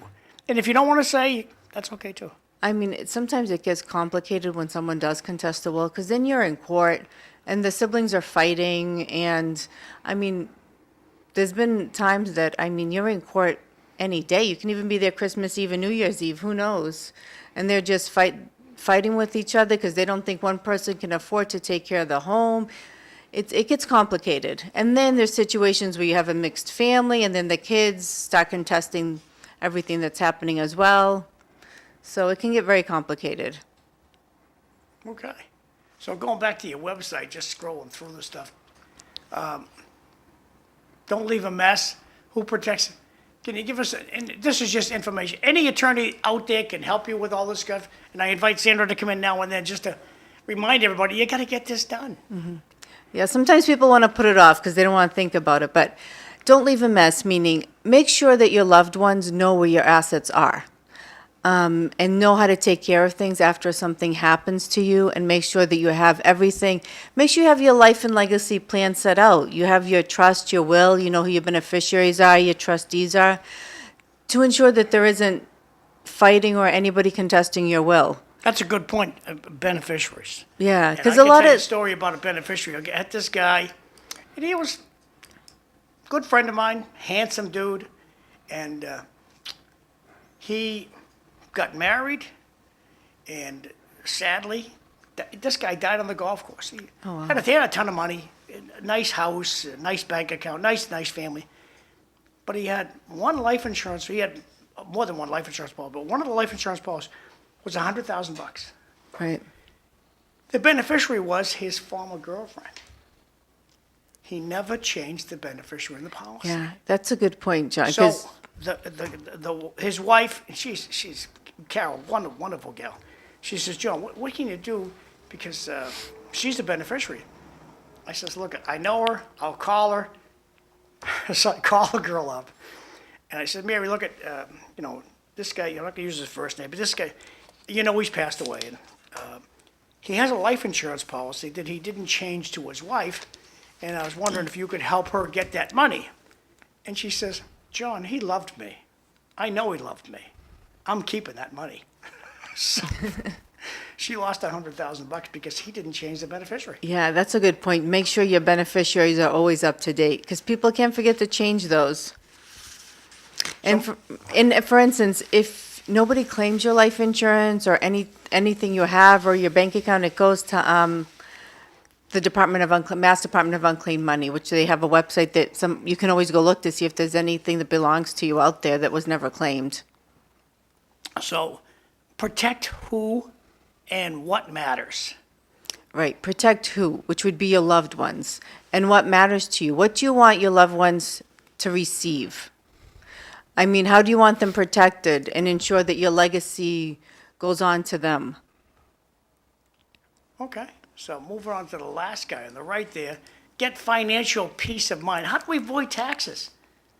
Well, usually when you do a trust, there's language in there in regards to taxes, marital share, and all that. And right now, the estate tax limits in Mass and the federal government, they're pretty high. So it would depend how much your estate is worth. So I'm hearing it's $1 million and you don't have to worry about it. Yeah, it's $1 million, yes. So if you have assets over $1 million, that's when you'd have to worry about it. But then there's like language in the trust, for instance, where there's a marital share, so the first one can pass, the trustee can elect how much is part of their estate, so that way there's a way to minimize the taxes. Good. So school vacation's coming up next week. Yeah. Are you guys staying in town? You going out of town? You doing anything during school vacation with No, your we're, kids? we're staying in town. We have a volleyball tournament the end of the week, so Now, how old are your kids? they're 14 and 16. Okay. Yeah. We got an extra car yet or no? No, we just have a learner's permit. Have an extra car soon. We're kind of delaying it. Not ready for the license. Well, something's gonna happen. We all get older. Well, I know, we all get there. So Bobby, school vacation, you don't do anything over the vacation? No. Next week, all the kids are in this area are off. I think New Hampshire's Most likely 2 weeks. babysitting most of the time. That will be fun. How old are your grandkids? 24 is the oldest, and then 18, then 14, 8, and 4. The 24-year-old's the hardest to babysit, right? No, she's easy now. She's out ready to buy her first home. Oh, that's great. Yeah. That's great. Yeah, I'm really proud of her. She's a civil engineer. She did that's a lot great. of schooling, and not too many people have an engineering degree in my bloodline. Yeah. But that's what grandparents are for, just Yeah. to try to enjoy them as much as you can, as long as you can. It's true. But this stuff is very important, but most people like myself that don't have a lot of money don't believe they need anything. And just owning a home, I guess you need to do this You do, yes. after listening, because you can lose your home to somebody else, I would believe. Yeah. And like a lot of people sometimes believe in doing just an estate deed, meaning, for instance, the house is yours for your life and then it goes to your children. But like, if you have 6 children and then you want to sell your home, all of them would have to sign for you to sell your home if you had a life estate deed. And you got to remember, all the children have Have- a pillow mate. Yeah, and they all The have to pillow agree. mate, the pillow mate can really run things amok. Right. And the other thing is, because your children are considered what we call future remainder man, meaning they do have a future interest in the home, if somebody sues them or comes after them, they can put a lien on that home because they're considered future owners. Oh, I didn't know. Yeah, that's the other thing you got to be careful with. Yep. Say that again. So if I get, So for instance, if I do a life estate deed, house is mine and my husband's for my life, then it goes to my 2 kids. If something happens and my 2 kids get sued, for instance, they can put a lien on my home because they're considered future owners. So that way, when they own it, they can get paid back. so when you have a lien on the house, you can't get a mortgage. No, you can't, unless that lien is paid off. The lien, once they put those liens on the house, screws everything up. It does, yeah. So you have to be careful with that. So Now, getting back- you also do real estate. Yes. And how's that business going? Real estate seems to be slowing down, in my opinion. Yeah, I think there's still the wars with the prices and bids and stuff. I mean, for me, it's been pretty steady right now, but I don't think it's as busy as it used to be. I mean, you don't have the refinances, for instance, because the rates are high. And from what the Fed said this week, I think they're going to remain about at the current rate till like July, if not the rest of the year. I think because of the inflation, because the inflation is still high, so they're not going to reduce the rates. Yeah, because I know myself, I wouldn't want to touch my mortgage because I'm 3%. you know, Right. And you can't go do anything with it right now because if you do, it's going to be over 10%. Exactly. Yeah. So a lot of the people you see selling nowadays are because they want to downsize and they owe no money on their mortgage. Yeah, I just can't believe the prices. The prices of homes Yeah. in this area is unbelievable. Right. And what I'm noticing is those houses that are overpriced, they're staying on the market a while. Yeah, but I've been seeing a lot of homes all over. It's Centerville, for instance, over 600,000. Yeah. They're selling. They're selling over there. Yeah. And there's condos. I saw a condo the other day at 750,000 in downtown Lowell. I was like, wow. It's a lot of dough. It is, yeah. It's kind of funny because you look back when you bought your house and you think, oh, wow, that was a lot of money at the time. And you look at prices now and is so much higher. So what are your thoughts on the MBTA thing at Lowell? You don't need any parking. No, you do need parking at the MBTA. Not in Lowell. You do. Not in Lowell. The way Lowell understands the law is, you go park at the train station. Build as many units as you want. Right now, Heinz's Tavern down the corner here across from Enterprise Bank. We're gonna put it, the city's allowing 39 units to be built in there with 13 parking spaces. Oh, And if you move into one of those units, you park at the Gallagher terminal. yeah, that's going to be a very big, there's a big issue with parking in this neighborhood and back central as it Yeah. is. With all the units and you get big utility trucks with ladders parking on the streets, there's 30-minute parking and they're still staying there over an hour or two. Well, if the city doesn't do anything with the snowbanks, we're gonna have to consider some temporary one-ways. Yeah, I don't see any way around it. It's just, I know, people it's- losing mirrors off their cars now, it is, it's pretty and bad. God forbid we have to get a fire truck over to your house. It's crazy how. It is, yeah, it is pretty bad. But so I took the train for like 7 years to college, and it was a project to just park in the parking garage. I mean, like, I'd get dropped off if I could, just so I wouldn't have to park in the parking garage and look for a parking spot, then get to the train, be worried about missing the train, having to run. So parking is a problem over there. There are a fair amount of people who park across the street from the studio here Right. and walk to the train station every day. Yeah, they do, yeah. Because parking on the street's free. They just walk to the train station. I know. And but what's going to happen with these people moving to these 39 units? They're going to they're going to take my parking space, your parking Yeah. space, wherever they like. I think it's Concord Street. It's over in Lower Belvedere, off Roger Street. They put a whole bunch of condos there across from the car wash. Okay, yeah. And the very first street that you come to, the city had to turn it into one way because there's too many cars from There's those too many. condos. I think sometimes the people that don't live in the neighborhoods don't realize how much of a parking situation there is. If they don't have a business in the neighborhood and they don't live in the neighborhood, they don't realize the parking situation. Because if you look at it, there's not many people in Back Central that live in their units that are owner occupied. A lot of them are buying and renting out to others. Well, I got lucky as a kid because I knew the neighbors. I was able to buy the surrounding properties around the funeral home. But for some of my friends, like, your mother's beauty salon there, I'm going to try to get my hair cut today. And that's where your law office is. Parking's tight. Yeah, parking is hard. So that's what I mean. We have like those 30-minute parking spots up front. I was meeting with a client yesterday. There was no parking available. And Why? There was utility vans in front. There was other people that park there, and they stay there for hours. They don't care if they get ticketed, which is awful to say, but the guff that you get from somebody when you say, look, you can't park. Like thank God there's a city ordinance that we can, as long as you put the little funeral cones out, we can tow your car. It's in writing, I have it, and you just show it to the cop when he shows up, and we don't have the trouble anymore. Since we got a new principal across the street at Rogers School, we used to have some trouble with some of the employees across the street. right. Maybe just- that's what we need, the funeral cones. Park right there, just park there. So I go to the school, they go to the school. Now, once a uniformed cop shows up and says, look, see your car right there? We're gonna tow it. Bam, they're gonna move their car. But they'd yell and scream and swear at me. Look, it's a safety issue.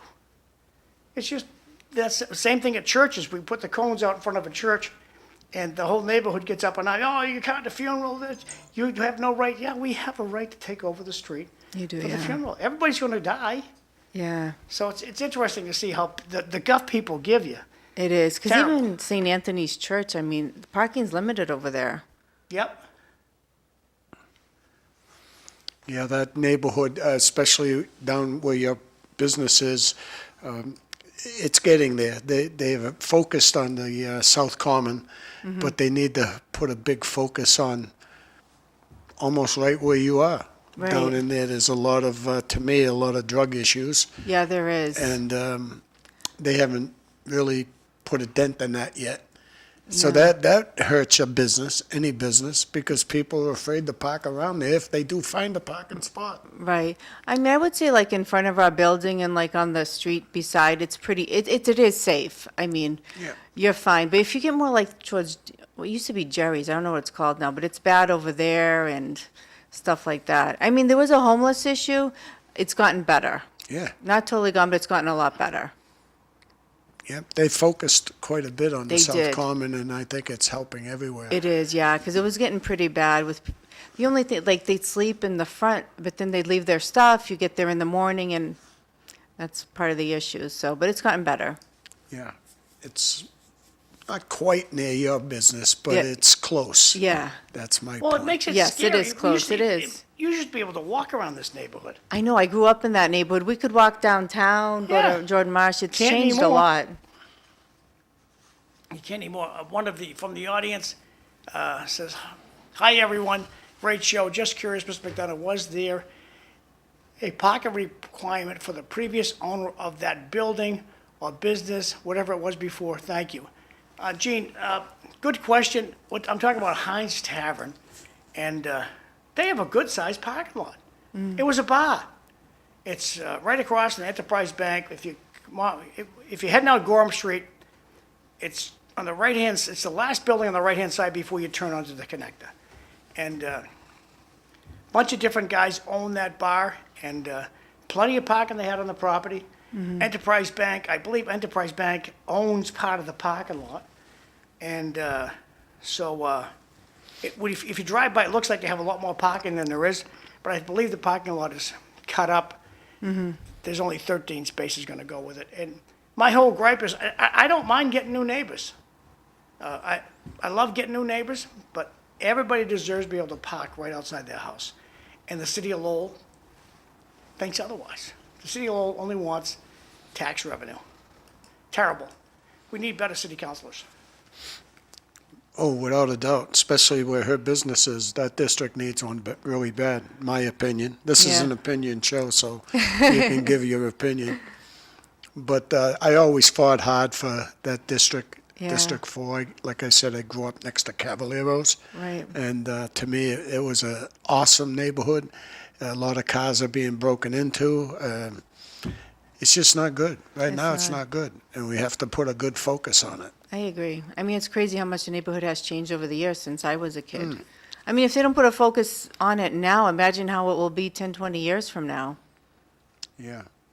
Like I said, I feel good about what's going on because it's improving. Yes, exactly. My sister and her partner just bought a business right next to Hafner's gas station on Appleton Street, and I couldn't believe they bought that building.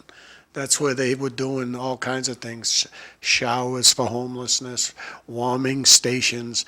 They're going to do something totally different than housing females 18 to 24. That's what they do with two other properties that they bought, nonprofit, called Project Learn. Okay. And now they bought that building next to Hafner's, and they're going to help out people that have mental health issues, and it's a good thing. I think it's going to be good for that whole district. Yeah. The housing that's right there needs a lot of work also. Yeah, it does. Yeah. And I think it's a big part of the Well, problems. part of the housing bit is getting it out to handicap accessibility. It costs a fortune. Once you do something, the inspector has the right to say, "Oh no, it's not handicap accessible. I'm flunking the project." Right. That's my takeaway. Maybe that's Yeah, not truthful, but that's my takeaway from what an inspector can do. Well, she's into real estate, and I kind of follow it a little bit. My son's a builder, and they're building at St. Louis Church over in Centerville. They're putting like 21 units inside that church. It's incredible what they're doing. They have plenty of parking. Right. That's one issue that they already conquered. But it's coming everywhere. Anywhere they can get a home, they're going to put one up. It's Right. probably the biggest issue in the state is they I always say got low no income. problem. You got to have parking for these people. Yeah. They're going to have a car. Oh, well, they're going to ride a bicycle. Like, what? How many bicycles are you going to see today? You might see 2 electric bikes today if you see any. And the rest have cars. And people walk, it's too cold. The kiddos are all getting a ride to school today. Everybody has a car. Crazy. That's I hope why I hope I'd the love city to. council does something about this. Yeah, that's why I still say that our numbers are growing. I don't believe what I read in the newspaper or see in the news. They say everybody's leaving Massachusetts. I don't believe that. I really don't. I Bobby, think, the younger generation, they are. well, I'd like to see numbers because I believe cities like Lowell and Springfield, New Bedford, Fall River, those type of cities, Worcester, they're growing. I think it's because we always have people coming in no matter what, even if we have the younger generation moving out. But a lot of the younger people are moving to New Hampshire because it's more affordable. Yep. Right. But I believe people come to Lowell, especially Lowell, because of what we do for people. Yeah. You can get anything you need in Lowell. If you want the help, it's here. Right. And that's why I think we attract people. But people can see you get a better bang for your buck up in New Hampshire. Tax-wise, you get a better bang for your buck. Oh, the tax up there are crazy. Down here, they're it's lunacy down here. And the city administration has no trouble. They have the money. It's in your pocket, and they're coming for it. Well, I know the city council, you have to live in Lowell. School committee, you have to live in Lowell. We're not going anywhere. But Bobby, what's the test? What's the test? You won't even, when you go down to sign papers, you won't even have to pull an ID out of your pocket. That little Oh, I believe you're game right. that little game they played with Dominic Lay, I think it was discriminatory. I think it was racist. I think they picked on the guy unnecessarily. Because when I went down and I asked, do I have to show an ID to pull papers? Nope. We'll just take your word for it. So I get down and say, hi, I'm Genghis Khan. I live at 55 Gorham Street. They don't check anything. Here's my papers. That's what the city of Lowell's doing with the, it's the law. It's how you understand the law. ID should be required. If somebody walks in there to pull papers to run for any office, it must be prove who you are. But no, we're not going to do that. You know, there's a subject I want to talk about today, but I don't want to say names or names of businesses, okay? But I have a problem. I had a problem with a store on Back Central Street. No, we don't need the location. I know that. But I brought a subject up on this show about illegal gambling in a certain store.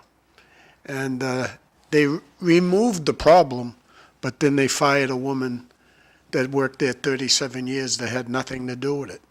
I had someone call me that I know the person, and it wasn't anybody that worked in the place, but they just barred her from the business, and they fired her over the issue. Things like that bother me. And I don't live in District 4, but my roots are from District 4. You know, and when you talk about building buildings and there's no parking, people, a lot of opposition to any builder that tries to put up a building somewhere. First thing they're going to do is ask, do you have parking? And how many properties are you going to build on that land? And there's a lot of opposition before it even gets to City Hall. I followed a few of them, but this district here, which your business is in the Just District 4. an FYI, Yeah. this is our district right here, Sandra. It begins at the Lowell connector and it goes Right. to the Drake line. What a stupid design.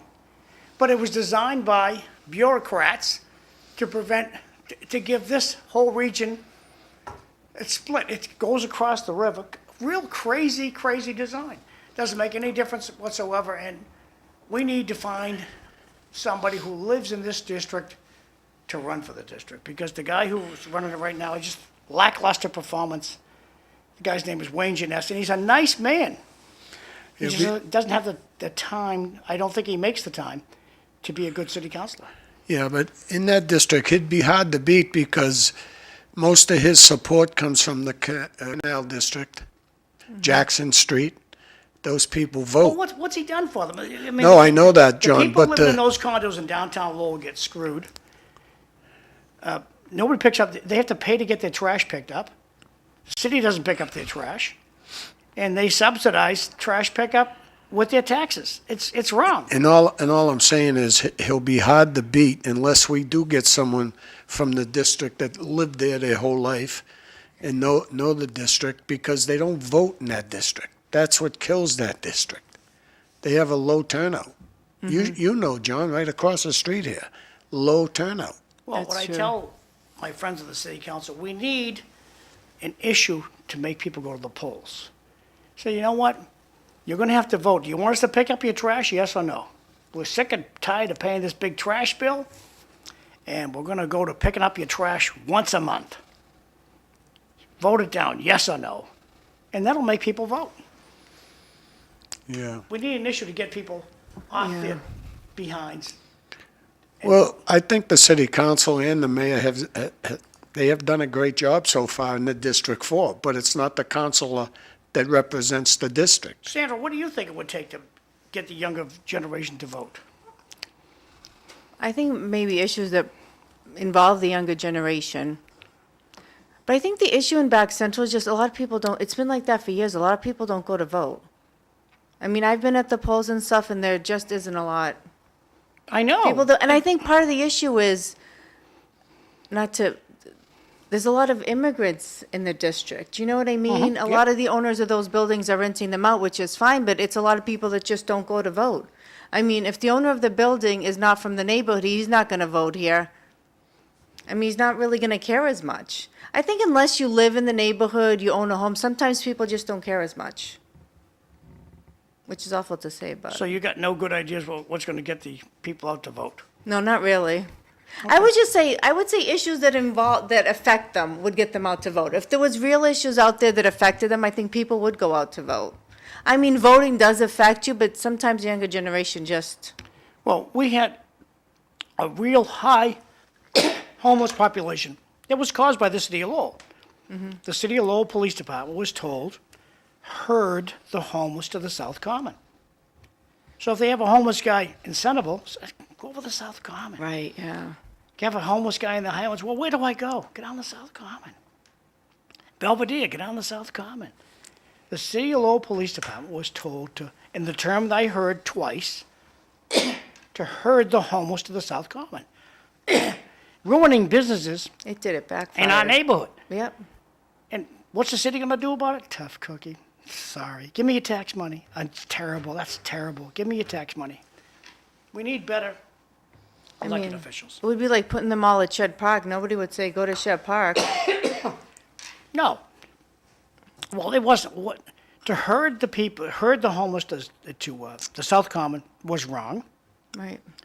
City councilors did nothing to the management about the issue, and it's going to come home to roost. It's election year, kids, and they're going to put our taxes up. Luckily, this morning Eric Gitchia called in, and his forecast is they're going to have to cut stuff. They're not going to cut administration. They're going to cut the people where the rubber hits the road. The people who pick up the streets, the people who actually do the work. The administration is going nowhere.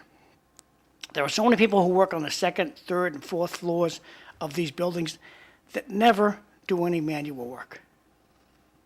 They don't print a piece of paper for you. We just have poor management. That's my take. Yeah, my take is a little different. I grew Well, up. give me your take. Well, I think Then we'll see if Sandra wants to pipe up. I about think it. Sandra's dead up right about how that District 4, which I like to call Back Central Street, even though I lived on Lawrence Street, I grew up in that neighborhood, and there was no better population than the Portuguese people from Azores. I'm talking back in the 50s and the 60s. All they did was put siding on their houses and grew flowers through concrete. Grapes They in were the yard. unbelievable. I think most of them have moved away. They have, yeah. They've sold their homes and moved away. That's right. And now they're just being rented to people that don't vote. Right. And that's the big issue in that part. And- And if you look at the history, I mean, just go back. I can go back a long way. One of the worst things I ever seen that hit District 4 in my lifetime, when they called something Operation Azores. You'd be too young. I then. remember it actually. Do you remember yeah. that? Well, you talk about a racist comment. I mean, when I heard that, I went crazy because I grew up in that neighborhood and I loved those people. I went crazy over that issue because you want to talk a racist issue. There you go. Telling me there was no white people selling cocaine? You're crazy. And that definitely put a lot of pressure on people, good people, to move out. Just moved out. And I've seen it happen in both churches. Sacred Heart was my home church. St. Anthony's, a lot of these churches, the numbers have fallen. Why? Because they've moved to Tewksbury and New Hampshire. They've moved away from Lowell. Well, it's And the when you do blessings- things like that and say things like that about people, that's what happens. We lucked out with St. Anthony's. We got a guy by the name of Father Lopes. Yeah. And Lopes loves his job. He loves being a priest, loves people. Fantastic, fantastic guy. Right. You know what I love, John? I don't have to live in the district to work for it, and that's why I love this show. And before we lose time, Sandra, is there anything else? I want to go back to you. Is there anything else you'd like to say to everybody out there? They can go in for a free consult. Yeah, they can call for a 50-minute consultation, make an appointment online. I believe John put up my website, so feel free to give a call or go on the website. I'm glad you didn't give your phone number because he can bring the phone number up. He makes you say it 3 times if you mention your phone Well, number. no, she likes so- the website because the website's open 24 hours a day. Yeah. And this is an issue that you need to seriously consider. If you own a house and you want your kids to get the house, you got to do something about it. It's not going to magically happen. So it's time to call your favorite lawyer. Sandra's got an easy setup here. You just click on this guy right here, pick whatever day you want to go. But every attorney out there would be happy to help you or at least send you in a good direction. So I invite Sandra to come down and talk to us once in a while just to remind you, this is something that's got to get done. And if it doesn't get done, you leave it up to the court. You want the government to take care of your assets? The government's not really good at doing stuff, so. Nice picture, Sandra. Oh, thank you. So there's a better way. There's no better time than today. That's a good one. So back to you guys. Time is short. We got like 4 minutes, 3 minutes, 3.5. Well, thank you for coming on the show, number one. Oh, thank you for having me. Yep, it's always nice to have, we normally have a couple of gentlemen on here, Tom Bomil and Ned Tarmey, and they both have doctor's appointments today. Ned would have a lot of questions for you, so wouldn't Tom. I'm glad John was here, because he had most of the questions for you, but I'm glad you came on. The neighborhood needs you. We need you to stay in that business. I know. You know, I used to like the pastries at Barry's I Bakery. did too. I was always a donut girl. I love their donuts, especially on a Saturday morning. Yeah, it was a great place to live as It a was, kid. You know, yeah. so much to do, and it's changed. But I'm never leaving Lowell. I love Lowell. Yeah, I'm still in Lowell too. Yeah, it sounds like we're stuck here. I But, think so. Yeah, By now, but I don't think we're going you're anywhere. not. I don't think I'm going anywhere.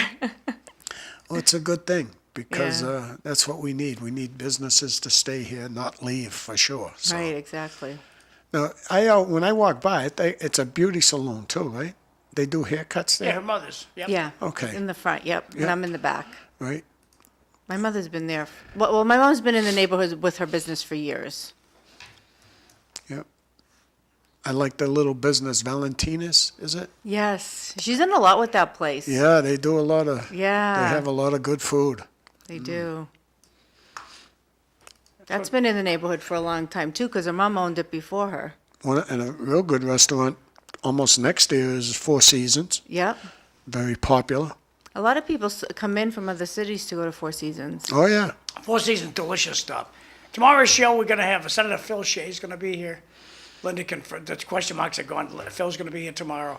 And Linda Baum, that's the host for tomorrow. So again, time is short, kids. Get like a minute. We got a minute now. I know this is a personal question, but my granddaughter, I think the president helped her pay a little bit of their college loans. Did you get any help? I'm just joking with you. I'm too old. I didn't That's get any. okay.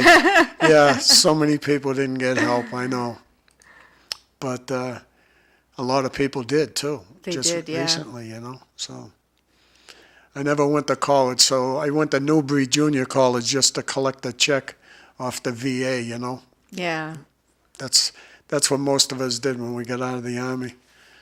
go to school and just fake you're learning something to get a check every month. You know, I'm sure you learned something. very little, very little. I didn't like school, even in Yeah. high school. I just didn't like it. You know, and I believe there's another big issue to me. There's a whole lot of children that don't like school. There aren't, and a lot of people are going to vocational high school nowadays. But there's We don't have enough. no, there's like an age gap in the trades right now. If you look at it with workers and people getting hired and stuff, because I think at my time when I graduated high school, everybody went to college. You know what I mean? Like that 20 was the seconds. thing. Well, anyways, again, thank you, Sandra. All right, thank you. Have a great day, everyone.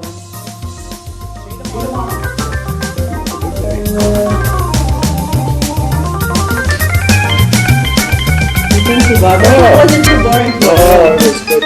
I'm glad John came along.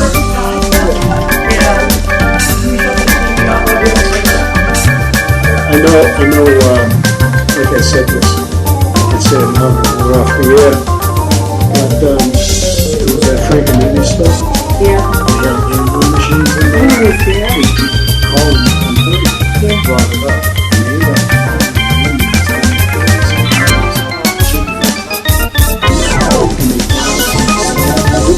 I feel bad because I mentioned something on here. Maybe they thought The district will, okay, we do a lot of complaining, Yeah. office on common, Yeah. homelessness, change variety, when we talk about next thing they all say. That was "Oh, also when I was a kid. Yeah. Like, nobody wants to walk over. It was always, And all the police have to do is just go out and the users need help.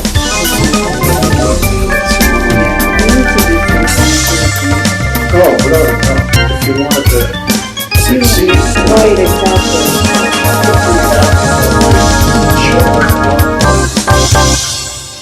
But again, we got the wrong person representing it, you know?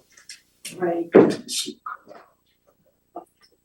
yeah, we need people from the neighborhood to get involved, you know, because we just, Yeah.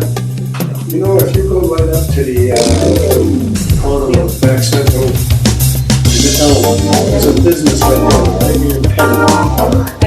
You know, for business. Yeah. I'm not sure. I don't know if he's as busy anymore. No, I don't know. Always has a help pickups. That's what I heard. Not as happy as he'd like to be. Right.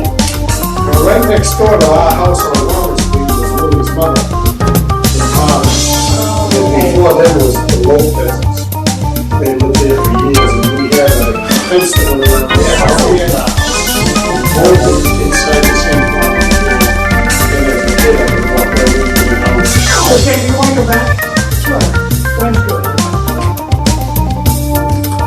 Hopefully you get some work out of those folks. Because you get normally people say, hey, I see you on that show. I have, I've gone. Yeah.